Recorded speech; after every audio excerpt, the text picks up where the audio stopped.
It has been a week since Donald Trump shocked many Americans and even the Democrats in winning the race for the White House. And now President-elect Trump is working to form his new administration. So how is he doing so far? Joining us this morning is our roundup panel, Fox 26 senior legal analyst Chris Tritico, Democratic strategist Mustafa Tamiz, and Republican strategist and public policy analyst Jackie Bally. Good morning to you all, and thanks for being here. Okay, how do you think Trump is doing adjusting to the transition to the presidency so far? He's jumped right in. I think appointing Priebus as his chief of staff was a very good move because he's well respected in all corners in Washington, and he's well respected by most, if not all, of the Republicans. You know, we've said that there were different factions, and he was responsible for getting those factions together. And he was also responsible for the successful ground game that helped Trump get elected. So it's not a surprise that he was named in a top spot, and I think that's a good move just based on the organizational skills we've seen that he has. And Chris, let's talk about Steve Bannon, because he has been named one of the top strategists in the White House.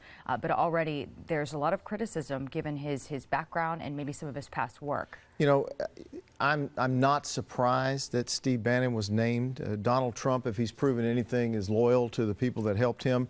And so I wasn't surprised that Steve Bannon was named to a top spot in the White House. It's very divisive move to name him to this spot. It is causing some major concerns within the Republican Party to do this. It's very telling about this appointment that Kellyanne Conway yesterday announced that he would not be made available for interviews with the press, that they're going to keep him quiet until after the inauguration. If he's that divisive, he probably shouldn't be there. But you know, I'm not surprised by it. I mean, Donald Trump has shown time and time again that he's loyal to the people that are loyal to him. And so I wasn't surprised by the pick at all. Rudy Guillani, who's been a loyal supporter of Trump since the start, could be the Secretary of State. And he seems to want that position, even though he's talking about James Bolton, former UN ambassador, taking it. Should Trump be looking outside of his immediate circle for folks to fill in the administration? Well, one of the most concerning things was former chair of the Intelligence Committee, Mike Rogers, who was part of the transition team, just resigned or was pushed out, depending on whose words you believe.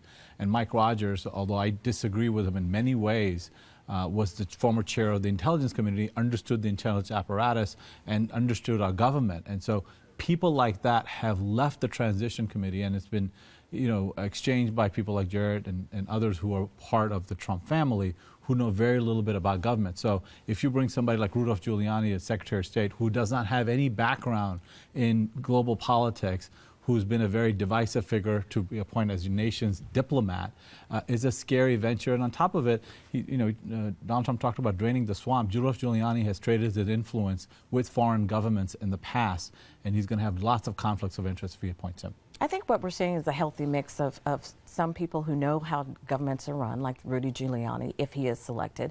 And then you see a couple of billionaires and millionaire businessmen who really have not been entrenched in government, who are also being named that could be in possible cabinet positions as well. So I think he's really continuing to, when he says he's going to drain the swamp, that's an example of it, because he's bringing fresh faces, but he's also bringing a lot of people with experience as well. The businessmen he's talking about is basically lobbyists in Washington, D.C., and Donald Trump has said, well, there's nobody to hire, there's just a lobbyist I can bring in. No, the businessmen I was talking about were Wall Street executives and also successful businessmen who have been working with Donald Trump. I don't know who he was referring to. I don't know the name of anyone that's been floated.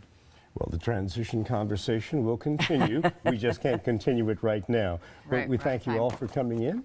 And I know we'll be seeing you again talking more about this matter in the coming days. On Sunday. All right. Thanks.